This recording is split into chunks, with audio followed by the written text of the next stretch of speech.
them. How big was that second one there for you? It kind of seemed like that game was kind of stalling out a little bit there, and that was a big play that led to the offense scoring. Yeah, that play was huge, switching momentum during the game, and obviously led to a touchdown. We just kept rolling after that. Kind of a tough start there for you guys. They go down and score, then the kickoff happens. Just what was the message on the sideline to kind of recollect and move forward? Just to weather the storm. You know, there's ups and downs in a football game. You just got to stay the middle ground and just keep fighting. Was there panic at all at that moment? I mean, that was kind of a pretty big punch right away. Yeah, no, there wasn't really much panic on the sideline at all.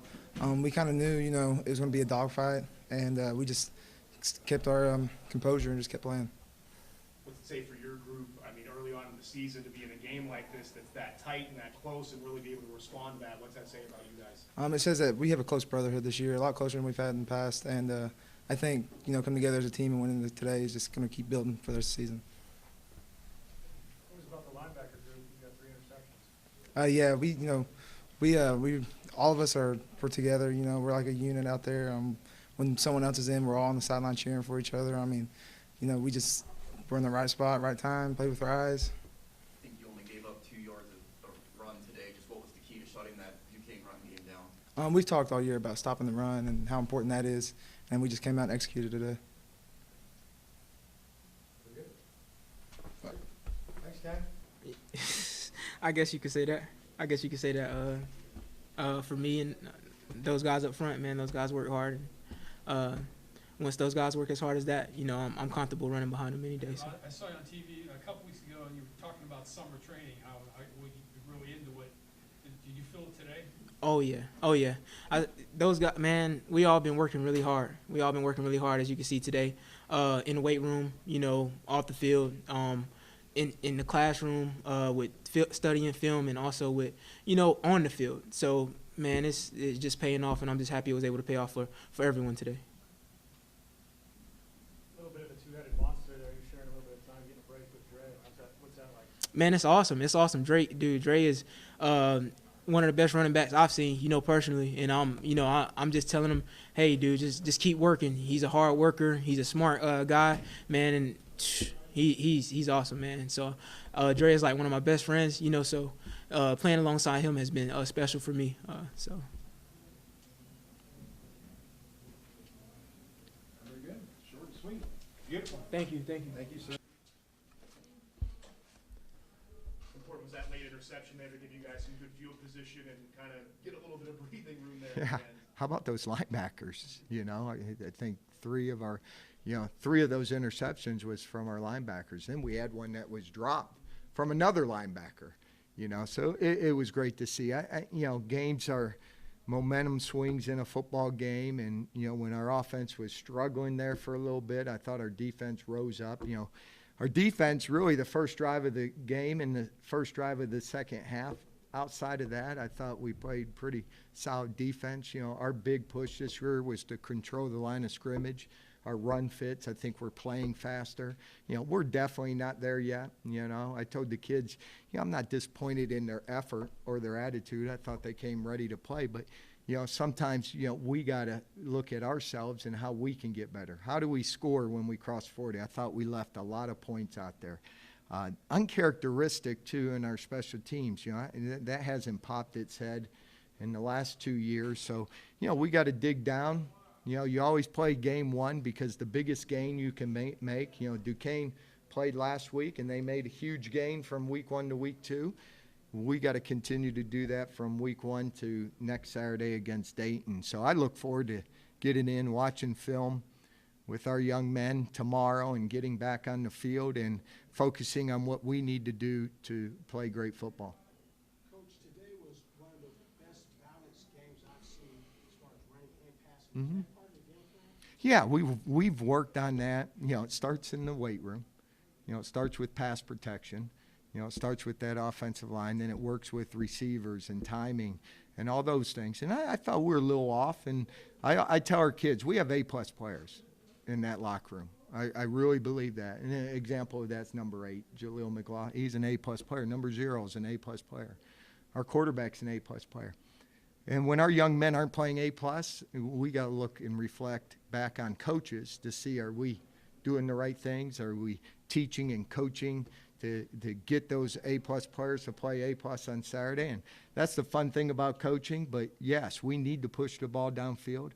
Haven't looked at the stats yet. You know, our goal is to have 8.5 yards per attempt. That's our goal. You know, we talk about that each and every day, 8.5. I mean, last year it was a dismal 3-point something. So it'll be interesting just to see where we are on that goal. You know, that's something we can measure each week. You feel you had good training in the summer because second half, offense and defense wasn't helping them buffing.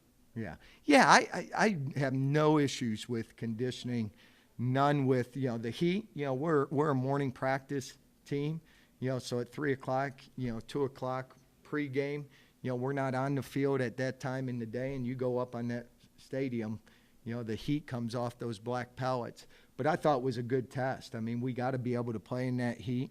You know, for us, we play a lot of players. And I don't know officially how many kids played today, but I would bet there's a lot. You know, our 2 offensive line finished the game. I mean, they took our 2 offensive line, 2 offense, took the ball with 3.5 minutes, and, you know, we told them in the huddle, we don't want our defense back on the field. And I thought they got the necessary yardage in the first down. So, you know, I'm proud of the depth we built because we're going to need all those young men as we go through this schedule in this season. So, yeah, I'm happy where we are conditioning, strength and conditioning. You know, we know we got big and strong kids. You know, we got to work more on the execution. Defensively, just what was the key to shutting that run game down? You had emphasized that a lot. Yeah, gaps. You know, our run fits. I mean, that's been a focus all spring. It's been a focus all summer. You know, we brought in a new defensive coordinator, Jamal Brown. We got a new defensive line coach, new linebacker coach, new corners coach. You know, so for us, it was them implementing their scheme in the spring and then refining it this summer in August and making sure that fundamentally we're sound against the run. You know, we don't want to give up more than 125 yards a game in the run. Last year we gave up 223. And so we knew that's the greatest area we could make the biggest jump this year was in our run defense. And, again, I haven't seen the stats. I don't know what their rushing was tonight, but I thought our run fits were there. And off of that, just what's your assessment of the secondary today? Great. You know, we got a lot of guys. We got a lot of moving pieces. I mean, we play 5 corners. We play 4 safeties. You know, one of those safeties, Marcus Hooker, can play Sam outside linebacker for us with DeMarco Augustin. You know, Andrew Harden played. You know, so a lot of guys. Now, when you're playing a lot of guys, we got to continue to make sure the communication's there. You know, there's a lot of communication that happens with the safeties and the corners, but we're confident that we can play that many guys in a season. You know, we knew that quarterback, he had a quick release. He was going to hit those outs.